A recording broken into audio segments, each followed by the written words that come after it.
സന്ദേശം അറിയിക്കുന്നത് ഒരു മുസ്ലിം സമുദായ പശ്ചാത്തലത്തിൽ ജനിച്ചു വളർത്തപ്പെട്ട ഷിഹാബുദ്ദീൻ എന്ന സഹോദരൻ ഈ സത്യസുവിശേഷം കേൾക്കുകയും താൻ കുടുംബമായി സുവിശേഷത്തിന് മുന്നിൽ സമർപ്പിക്കുകയും ദൈവം തന്റെ ജീവിതത്തിൽ ചെയ്ത അത്ഭുതങ്ങൾ ഇങ്ങനെയുള്ള പ്രദേശങ്ങളിൽ ആ സുവിശേഷം വരുത്തിയ മാറ്റത്തെക്കുറിച്ച് പ്രഘോഷിക്കുകയും അനേകരെ ക്രിസ്തുവിലേക്ക് നയിച്ചുകൊണ്ടിരിക്കുകയും ചെയ്യുന്നത് ആ കർത്തദാസനെ അല്പസമയത്തെ ദൈവിക വചന സന്ദേശത്തിനായി ക്ഷണിച്ചുകൊള്ളുന്നു.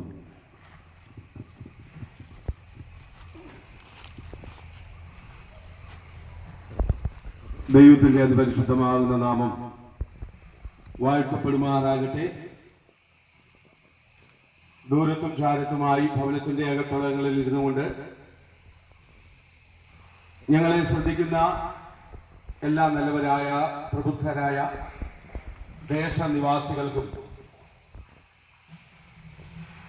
ഇതാ ഞാൻ വേഗം വരുന്നു എന്ന് അരുളി ചെയ്ത യേശുക്രിസ്തുവിന്റെ അതുല്യവും പരിപാവനവുമായ നാമത്തിൽ ഞങ്ങളുടെ സ്നേഹവന്ദനത്തെ അറിയിക്കുകയാണ്.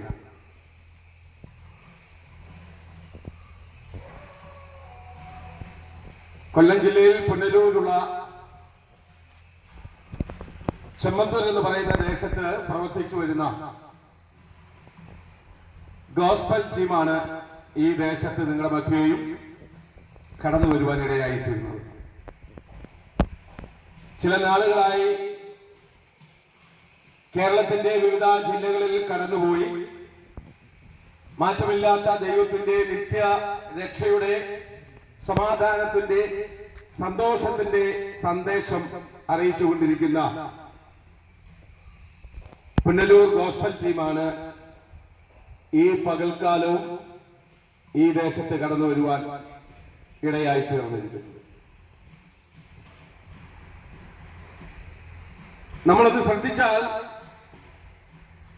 നമുക്ക് മനസ്സിലാക്കുവാൻ കഴിയുന്നത് ചില ഏകദേശം ഒരു 10-15 വർഷങ്ങൾക്ക് മുമ്പൊക്കെ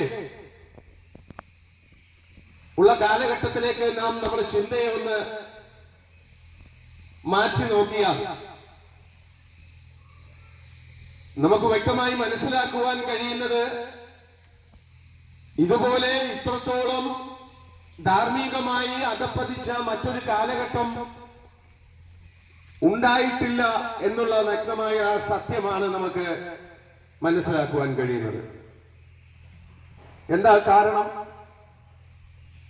എവിടെയും അക്രമങ്ങളും അരാജകത്വങ്ങളും അസ്വസ്ഥതകളും അസമാധാനങ്ങളും കൊണ്ട് നടമാടിക്കൊണ്ടിരിക്കുന്ന ഒരു കാലഘട്ടമാണ് ഈ 21ാം കാലഘട്ടം, നൂറ്റാണ്ട് എന്ന് നമുക്ക് മനസ്സിലാക്കുവാൻ കഴിയും. മദ്യത്തിന്റെയും മയക്കുമരുന്നിന്റെയൊക്കെ അധികമായിട്ടുള്ള അമിതമായിട്ടുള്ള ഉപയോഗവും ഇന്നത്തെ തലമുറയെ അവരുടെ ബുദ്ധി മനസാക്ഷിയെ പോലും മരവിപ്പിച്ചുകൊണ്ട് നാൽക്കാലികളായിരിക്കുന്ന മൃഗങ്ങളെക്കാൾ കഷ്ടമായ നിലവാരത്തിൽ പ്രതികരിച്ചുകൊണ്ട് മുന്നോട്ട് പോകുന്ന ഒരു കാഴ്ച നമുക്കിന്ന് കാണുവാൻ കഴിയും. കഴിഞ്ഞ ദിവസങ്ങളിലുള്ള പത്ര നവമാധ്യമങ്ങളിലൊക്കെ നാം വാർത്തകൾ കേൾക്കുവാൻ ഇടയായി തീർന്നു. സോഷ്യൽ മീഡിയയിലൂടെയൊക്കെ കടന്നു വന്ന വാർത്തകൾ നാം എല്ലാവരും കേൾക്കുകയും കാണുകയും ചെയ്തവരാ. ചെറുതെന്നില്ല വലുതെന്നില്ല, പലരും മദ്യവും മയക്കുമരുന്നും ഒക്കെ ഉപയോഗിച്ചുകൊണ്ട് അവരുടെ യൗവനം നാശത്തിലേക്ക് എറിഞ്ഞുടച്ചു കളയുന്ന ഭയാനമായ അവസ്ഥകളെയാണ് നമുക്കിന്ന് കാണുവാൻ കഴിയുന്നത്. ഏകദേശം 12 വയസ്സ് അല്ലെങ്കിൽ 14 വയസ്സൊക്കെ പ്രായമുള്ള ചെറിയ കുഞ്ഞുങ്ങൾ പോലും ഇന്ന് മദ്യവും മയക്കുമരുന്നുമൊക്കെ അനായാസമായി ഉപയോഗിച്ചു കൊണ്ടിരിക്കുന്ന കാഴ്ച നമുക്കിന്ന് കാണുവാൻ കഴിയുകയാണ്. കഴിഞ്ഞ ദിവസം ഞാൻ സോഷ്യൽ മീഡിയയിലൂടെ ഒരു വിഷ്വൽ കാണുവാൻ ഇടയായി തീർന്നു. അത് മറ്റൊന്നുമല്ല, 8ലോ 9ലോ ക്ലാസ്സുകളിലൊക്കെ പഠിക്കുന്ന 4-5 കുഞ്ഞുങ്ങൾ അവർ സ്കൂളിന്റെ ഏതോ മറ്റു മനുഷ്യരെ പെട്ടെന്ന് കടന്നു വരാത്ത ഒരു സ്ഥലത്ത് പോയിരുന്നിട്ട് 4-5 ചെറിയ പ്രായത്തിലുള്ള കുഞ്ഞുങ്ങൾ പുകവലിക്കുന്നതാണ് കാണുവാൻ കഴിഞ്ഞത്. ഇതെവിടെ നിന്നാണ് കിട്ടുന്നത്? ഇതൊന്നുകിൽ നമ്മുടെ ഭവനത്തിൽ നിന്ന്, നമ്മുടെ മാതാപിതാക്കളിൽ നിന്ന്, അല്ലെങ്കിൽ സഹോദരങ്ങളിൽ നിന്ന്, അയൽവാസികളിൽ നിന്ന് അല്ലെങ്കിൽ സമുദായത്തിൽ സമൂഹത്തിൽ നിന്നുമൊക്കെ നമുക്ക് നമ്മുടെ കുഞ്ഞുങ്ങൾ ആവശ്യമില്ലാത്ത പാഠങ്ങൾ പഠിക്കുകയും അതിനനുസരിച്ചുകൊണ്ട് അവര് ജീവിച്ചുകൊണ്ടിരിക്കുകയും ചെയ്യുന്ന ഒരു കാലഘട്ടമാണ് ഈ കാലഘട്ടം എന്ന് നമുക്ക് വ്യക്തമായി മനസ്സിലാക്കാൻ കഴിയും. ചില ദിവസങ്ങൾക്ക് മുമ്പ് മറ്റൊരു വീഡിയോ ഇങ്ങനെ കാണുവാനിടയായി തീർന്നു. ചെറിയ ഒരു കുഞ്ഞിന് അവന്റെ അമ്മ ചോറ് വാരി അവന്റെ വായിലേക്ക് വെച്ചു കൊടുക്കുകയാണ്. അവൻ ആ ആഹാരം കഴിക്കുവാൻ വേണ്ടി വിസമ്മതിക്കുന്നു. അവൻ അപ്പോഴും ആ അമ്മയോട് മൊബൈൽ ഇങ്ങനെ ചോദിക്കുക. അമ്മ ആ മൊബൈൽ മാറ്റി വെച്ചിട്ട് അവന് ചോറ് വാരി ഇങ്ങനെ കൊടുക്കുകയാണ്. പക്ഷെ ആ കൈ തട്ടി മാറ്റിക്കൊണ്ട് അവൻ വേഗത്തിൽ എഴുന്നേറ്റ് അകത്തെ റൂമിലേക്ക് പോയി മടങ്ങി വരുമ്പോൾ അവന്റെ കയ്യിൽ ഒരു ക്രിക്കറ്റ് ബാറ്റ് ഉണ്ടായിരുന്നു. ആ ബാറ്റ് കൊണ്ട് ആ അമ്മയുടെ തലയടിച്ചു പൊളിച്ചു. അടി കൊണ്ട് ആ അമ്മ നിലത്ത് വീണു. പക്ഷെ ആ മകൻ യാതൊരു കൂസലും ഇല്ലാതെ ആ അമ്മയുടെ അരികിലിരുന്ന മൊബൈൽ എടുത്തുകൊണ്ട് ഇപ്പുറത്തോട്ട് മാറി ഇരുന്നിട്ട് അവൻ മൊബൈലിൽ ഗെയിം കളിക്കുവാൻ തുടങ്ങി. എവിടെ എത്തി നിൽക്കുന്നു നമ്മുടെ തലമുറകൾ? സാക്ഷരതയിൽ 100% കൈവരിച്ചു എന്ന് അവകാശപ്പെടുന്ന ഈ കൊച്ചു കേരളത്തിൽ ഇത്രമാത്രം ധാർമ്മികമായ ഒരു അധപ്പതനം ഇത് എവിടെ നിന്നുണ്ടായി? ഇത് എങ്ങനെ കടന്നു വന്നു? ചെറിയ കുഞ്ഞുങ്ങളുടെ ഹൃദയങ്ങളിൽ പോലും പാപം ചെയ്യുവാനുള്ള പ്രേരണ ഇത് എവിടെ നിന്ന് ഉണ്ടായി എന്ന് നാം ഒരിക്കലെങ്കിലും ചിന്തിച്ചിട്ടുണ്ടോ? ഏകദേശം നാം ഒന്ന് മനസ്സിലാക്കുകയാണെങ്കിൽ ഏകദേശം ഒരു 50% ഈ ലോകത്തിൽ ഇന്ന് മനുഷ്യന്റെ നേരം പോക്കുകൾക്ക് വേണ്ടിയിട്ട് കാണിച്ചു കൂട്ടുന്ന സീരിയലുകളും സിനിമകളും ഒക്കെ നാടകങ്ങളും ഒക്കെ ഇതുപോലെയുള്ള വളർന്നു വരുന്ന ചെറിയ കുഞ്ഞുങ്ങൾക്ക് അവരുടെ ഹൃദയത്തിനകത്തേക്ക് പകയും വിദ്വേഷവും ഒക്കെ പാകി കൊടുത്തുകൊണ്ട് അതിനെ വളർത്തിയെടുത്ത് നാളത്തെ ഈ നാടിന്റെ അഭിമാനമായി മാറേണ്ട നമ്മുടെ തലമുറകൾ പലരും നാശത്തിലേക്ക് അല്ലെങ്കിൽ നാടിനെ നശിപ്പിച്ചിരിക്കുന്ന നിലവാരത്തിലേക്ക് മാറിക്കൊണ്ടിരിക്കുന്നു എന്നുള്ള വ്യക്തമായ നഗ്ന സത്യമാണ് ഇതിലൂടെയൊക്കെ നമുക്ക് മനസ്സിലാക്കുവാൻ കഴിയുന്നത്. എല്ലാ മനുഷ്യരിലും പാപം കടന്നിരിക്കുന്നു എന്ന് വിശുദ്ധ തിരുവെഴുത്ത് വ്യക്തമായി നമ്മോട് പ്രസ്താവിച്ചിരിക്കുക. ഒരു വ്യത്യാസവുമില്ല. സകല മനുഷ്യരും പാപം ചെയ്ത് ദൈവ തേജസ് നഷ്ടപ്പെട്ടവരായി എന്ന് വിശുദ്ധ തിരുവെഴുത്ത് റോമാലേഖനം വ്യക്തമായി നമ്മോട് പ്രസ്താവിക്കുമ്പോൾ പലപ്പോഴും ഞങ്ങൾ പാപികളല്ല, ഞങ്ങൾ മറ്റുള്ളവരെ സ്നേഹിക്കുകയും സഹായിക്കുകയും മറ്റുള്ളവർക്ക് നന്മ ചെയ്യുകയും ചെയ്തുകൊണ്ട് ജീവിക്കുന്ന പരിശുദ്ധരായ മനുഷ്യരാണെന്ന് പലപ്പോഴും പലരും തെറ്റിദ്ധരിക്കുകയും ആ നിലവാരത്തിൽ ജീവിക്കുകയും ചെയ്തുകൊണ്ടിരിക്കുന്നത് നമുക്ക് കാണുവാൻ കഴിയും. ഇന്ന് നമ്മൾ എവിടെ നോക്കിയാലും ഇതാണ് നമുക്ക് കാണാൻ കഴിയുന്നത്.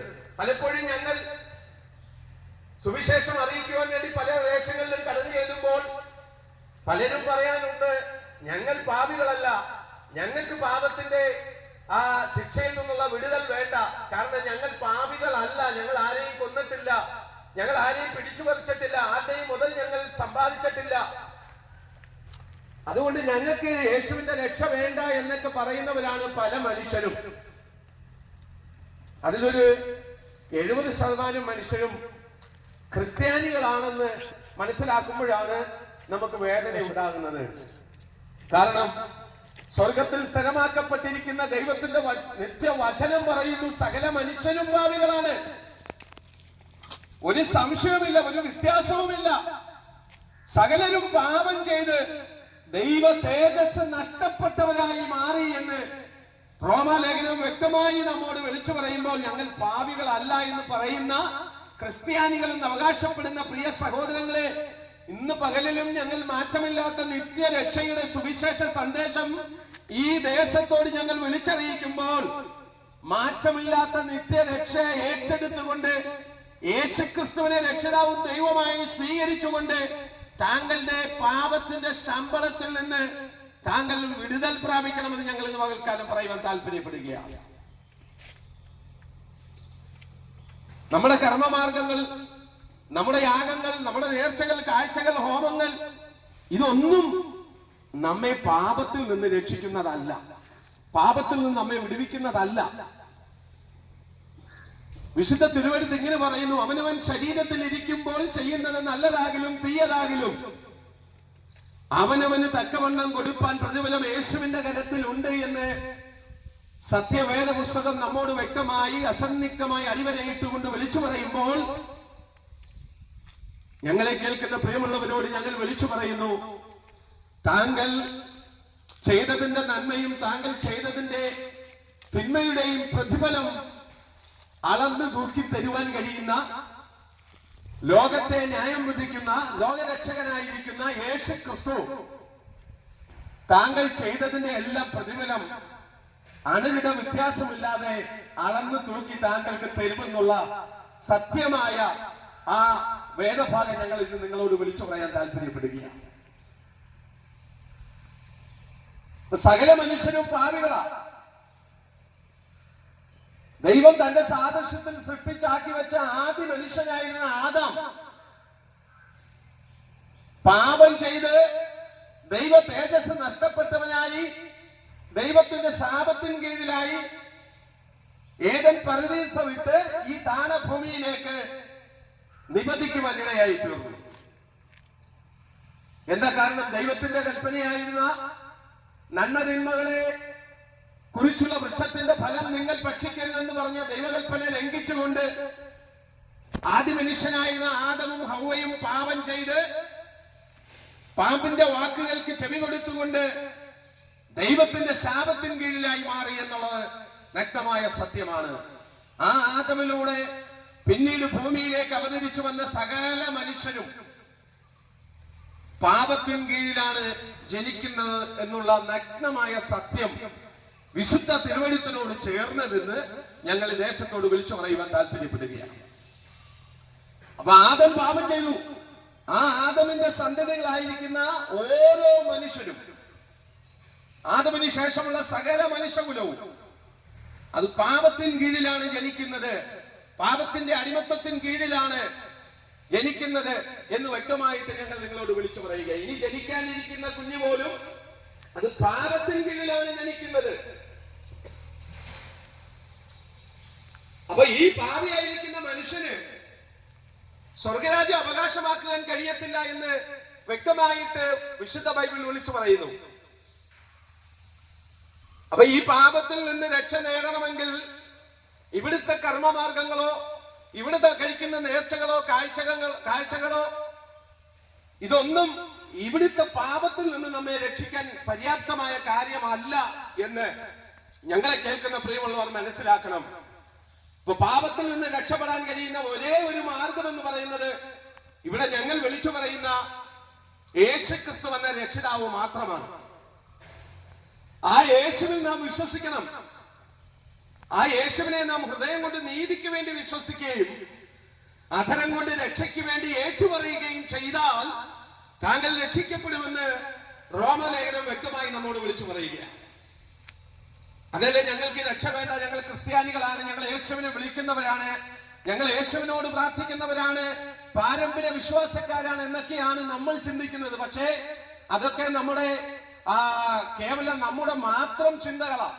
എന്നാൽ ദൈവത്തിന്റെ വചനം അതല്ല പറയുന്നത്. ദൈവത്തിന്റെ വചനം വ്യക്തമായി അടിവരയിട്ട് പറയുന്നു, യേശുവിനെ രക്ഷിതാവും ദൈവമായി സ്വീകരിക്കാത്ത ആരും ഒരു ദൈവപൈതലായി മാറുകയില്ല. അപ്പൊ യേശുവിനെ രക്ഷിതാവും ദൈവമായി സ്വീകരിച്ച ഒരു വ്യക്തി വിശുദ്ധ തിരുവഴുത്തിൽ വ്യക്തമായി പറഞ്ഞു, ഇപ്പോൾ ക്രിസ്തുയേശുവിൽ ഉള്ളവർക്ക് യാതൊരു ശിക്ഷാവിധിയും ഇല്ല. അങ്ങനെയാണെങ്കിൽ നമ്മൾ യേശുവിനെ ക്രിസ്തു രക്ഷിതാവായി സ്വീകരിക്കുമ്പോൾ ആ ക്രിസ്തുവിൽ നമ്മൾ ആകുകയാണ്. ഏത് നിമിഷം ഒരു വ്യക്തി യേശുവിനെ രക്ഷിതാവും ദൈവമായി ഹൃദയത്തിൽ സ്വീകരിക്കുന്നോ ആ നിമിഷം ഒരു വ്യക്തി ക്രിസ്തുവിലായി കഴിഞ്ഞു. ഇപ്പോൾ ക്രിസ്തു യേശുവിൽ ഉള്ളവർക്ക് യാതൊരു ശിക്ഷാവിധിയും ഇല്ല. കാരണം അറിവില്ലായ്മയുടെ കാലത്തെ ദൈവം ഓർക്കുന്നില്ല. അറിവില്ലായ്മയുടെ കാലത്ത് ചെയ്തു പോയ പാപങ്ങളെ ദൈവം കണക്കിടുന്നില്ല. യേശുവിനെ രക്ഷിതാവും ദൈവമായി സ്വീകരിക്കുമ്പോൾ ആ പാപിയായിരുന്ന മനുഷ്യനെ യേശു തന്റെ കാൽവരി ക്രൂശിൽ ചൊരിഞ്ഞ പുണ്യാഹ രക്തം കൊണ്ട് കഴുകി ശുദ്ധീകരിക്കുകയാണ് ചെയ്യുന്നത്. ഈശോപ്പ് തണ്ടുകൊണ്ട് പഴയ കാലഘട്ടങ്ങളിൽ പഴയ ചരിത്രങ്ങളിലൊക്കെ നമ്മൾ പഠിക്കുമ്പോൾ ഈശോപ്പ് തണ്ടിനാൽ ശുദ്ധീകരിക്കുന്നത് നമുക്ക് കാണാൻ കഴിഞ്ഞിട്ടുണ്ട്. പക്ഷേ ഈ പുതിയ കാലഘട്ടത്തിൽ, പുതിയ നിയമ കാലഘട്ടത്തിൽ, കൃപായുഗത്തിൽ നമുക്ക് മനസ്സിലാക്കുവാൻ കഴിയുന്നത് യേശു ക്രിസ്തു എന്ന നിർദോഷവും നിർമ്മലനുമായ കുഞ്ഞാടിന്റെ രക്തത്താൽ അല്ലാതെ മാനവരാശിയുടെ പാപത്തെ കഴുകി ശുദ്ധീകരിക്കാൻ നിർമ്മലമാക്കുവാൻ മറ്റൊന്നിനും സാധ്യമല്ല എന്ന് വ്യക്തമായിട്ടാണ് തിരുവെഴുത്ത് പ്രസ്താവിച്ചിരിക്കുന്നത്.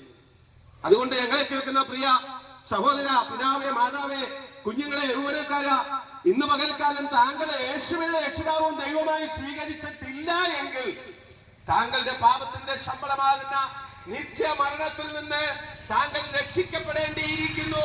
അതിന് താങ്കൾ ക്രിസ്തുവിനെ രക്ഷിതാവും ദൈവമായി സ്വീകരിക്കണം. അല്ലാതെ നാം ചെയ്ത പാപത്തിന്റെ ശമ്പളമായിരിക്കുന്ന മരണത്തിൽ നിന്ന് നമുക്ക് നീക്കുപോക്കില്ല. നിത്യമരണത്തിൽ നിന്ന് നമുക്കൊരു നീക്കുപോക്ക് വരികയില്ല.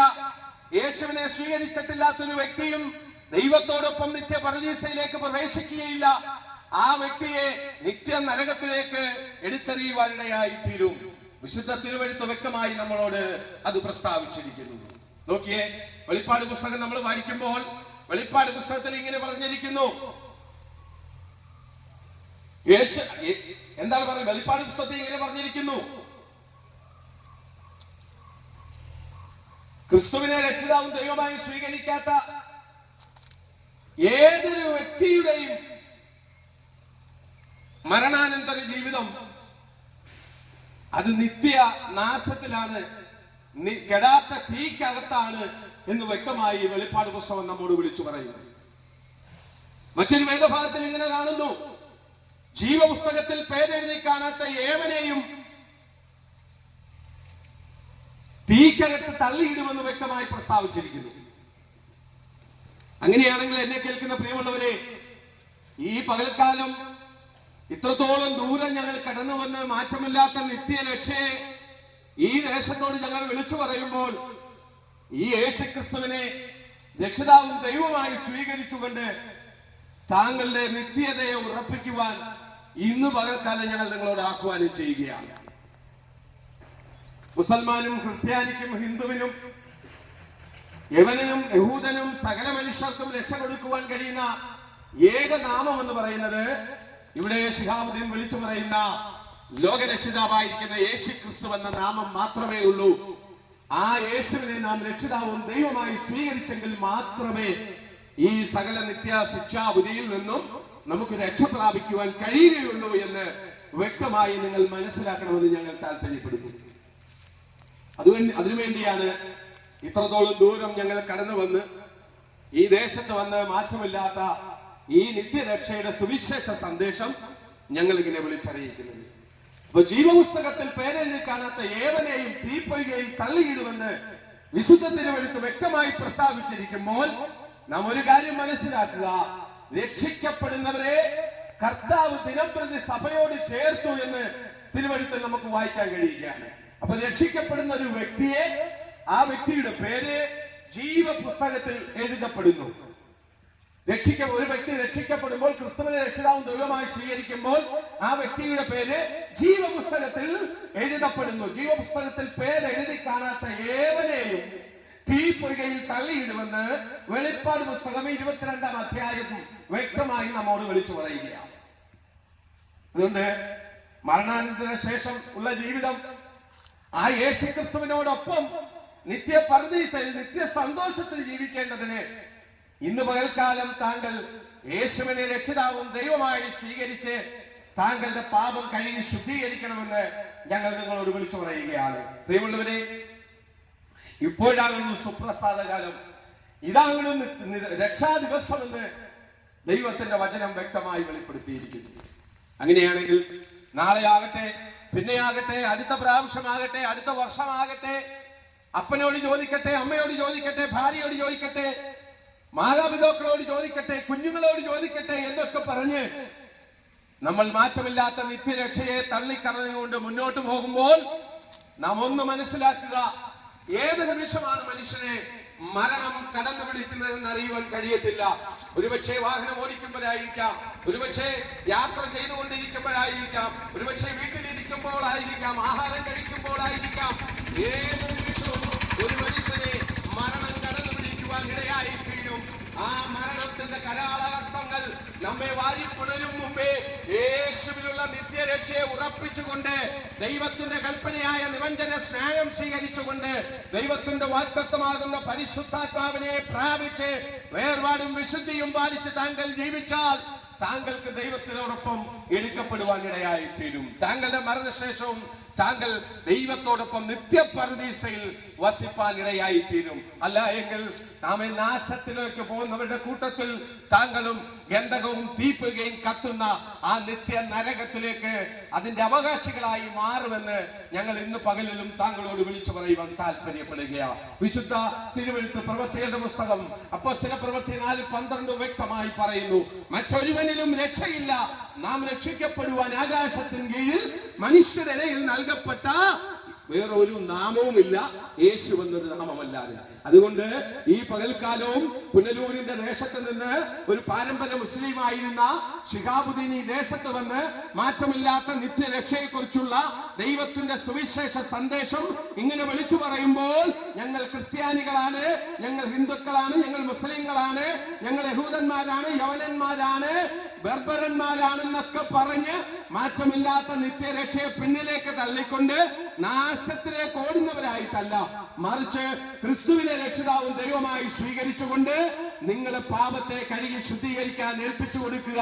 കർത്താവിന്റെ രക്തത്താൽ നിങ്ങളെ കഴുകി ശുദ്ധീകരിച്ച് ഒരു ദൈവ പൈതലാക്കി മാറ്റി നിത്യതയിൽ കൊണ്ട് എത്തിക്കുവാൻ ഈ ദൈവം വിശ്വസ്തനും ശക്തനുമാണെന്ന് ദൈവത്തിന്റെ വിശുദ്ധ തിരുവെഴുത്ത് നമ്മോട് പ്രസ്താവിച്ചിരിക്കുക. അതുകൊണ്ട് മറ്റൊരുവനിലും രക്ഷയില്ല.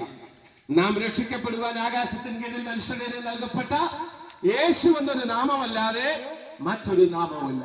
വിശ്വസിച്ചാൽ താങ്കൾ ദൈവത്തിന്റെ മഹത്വം കാണുവാൻ ഇടയായി തീരും. ഞങ്ങൾ നിങ്ങൾക്ക് വേണ്ടി പ്രാർത്ഥിക്കട്ടെ. ഇപ്പോൾ കർത്താവിന്റെ ദാസൻ ദേശനിവാസികൾക്ക് വേണ്ടി പ്രാർത്ഥിക്കും. ഈ വചനങ്ങളാൽ ദൈവമായ കർത്താവ് എല്ലാവരെയും അനുഗ്രഹിക്കുമാറാകട്ടെ. ആമേൻ. നമ്മുടെ പല ദിവസങ്ങളിൽ വണങ്ങുവാൻ ഇടയായി തീരട്ടെ. നമ്മുടെ കണ്ണുകളടയ്ക്കാൻ നമുക്ക് പ്രാർത്ഥിക്കാം. പരിശുദ്ധ ദൈവമേ, സ്വർഗ്ഗം നല്ല കർത്താവേ, ഈ ദേശത്ത് കടന്നു വന്ന് അങ്ങനെ മാറ്റമില്ലാത്ത വചനം പ്രഘോഷിപ്പാൻ നിന്റെ അഭിഷേകത്തിനെ കർത്താവ് ബലപ്പെടുത്തിയല്ലോ. കേൾപ്പിച്ച ദൈവിക വചനത്തിനായി സ്തോത്രം ചെയ്യുന്നു. ഈ വചനത്തിൽ കേട്ട എല്ലാ പ്രിയപ്പെട്ടവരെയും ദൈവകരങ്ങളിലേക്ക് ഏൽപ്പിക്കുന്നു. ആരെങ്കിലും സമാധാനമില്ലാതെ ആശ്വാസമില്ലാതെ രോഗത്തിന്റെ അവസ്ഥയിലോ ലഹരി പദാർത്ഥങ്ങൾക്ക് അടിമപ്പെട്ടവരോ കുടുംബത്തിൽ സമാധാനമോ ആശ്വാസമോ ഇല്ലാതെ ആരെങ്കിലും ഇത് കേട്ടിട്ടുണ്ടെങ്കിൽ കർത്താവെ, ഹൃദയത്തോട് ദൈവത്തിന്റെ ആത്മാവ് ഇടപെടുമാറണമേ. അവർ സഞ്ചരിക്കുന്ന അധർമ്മത്തിന്റെ പാതയോട് ഇന്ന് വിട പറയുന്ന ഒരു ദിവസമാക്കി തീർക്കുമാറണമേ. ദൈവം തന്നെ ആശ്വാസമായി അവർക്ക് എഴുന്നള്ളുമാറണമേ എന്ന് കർത്താവെ പ്രാർത്ഥിക്കുന്നു. ഇവരുടെ കുടുംബങ്ങൾക്ക് അവസ്ഥകൾ മാറ്റുമാറണമേ എന്ന് കർത്താവെ പ്രാർത്ഥിക്കുന്നു. ഈ ദേശത്തെ ഞങ്ങൾ അനുഗ്രഹിച്ച് പ്രാർത്ഥിക്കുന്നു. ഇവിടുത്തെ കൃഷി മേഖലകൾ അനുഗ്രഹിക്കപ്പെടുവാൻ, ജോലി മേഖലകൾ അനുഗ്രഹിക്കപ്പെടുവാൻ ദൈവം ഇടയാക്കുമാറണമേ. പിതാവിന്റെയും പുത്രന്റെയും പരിശുദ്ധാത്മാവിന്റെ നാമത്തിൽ ഞങ്ങൾ അനുഗ്രഹിച്ച് പ്രാർത്ഥിക്കുന്നു. അനുഗ്രഹ വിഷയമാക്കണം. ഞങ്ങൾ അടുത്തൊരിടത്തേക്ക് കടന്നു പോകുന്നു. കൃപ കൂടെ ഇരിക്കുമാറണമേ എന്ന് പ്രാർത്ഥിക്കുന്നു. മഹത്വം തിരുമേനിക്കുകയും കർത്താവായ യേശുക്രിസ്തു പോലെ ഞങ്ങളുടെ പ്രാർത്ഥനകൾ കടമേ. സ്വർഗ്ഗം നല്ല പിതാവേ, യേശുക്രിസ്തു പാപികളെ രക്ഷിക്കുന്നു. യേശുക്രിസ്തു രോഗികളെ സൗഖ്യമാക്കുന്നു. യേശുക്രിസ്തു പരിശുദ്ധാത്മാവിനെ ദാനമായി നൽകുന്നു. യേശുക്രിസ്തു രാജാതി രാജാവായി വേഗം വരുന്നു. ദേശമേ, നിന്റെ ദൈവത്തെ എതിരേൽപ്പാൻ ഒരുങ്ങിക്കൊള്ളുക.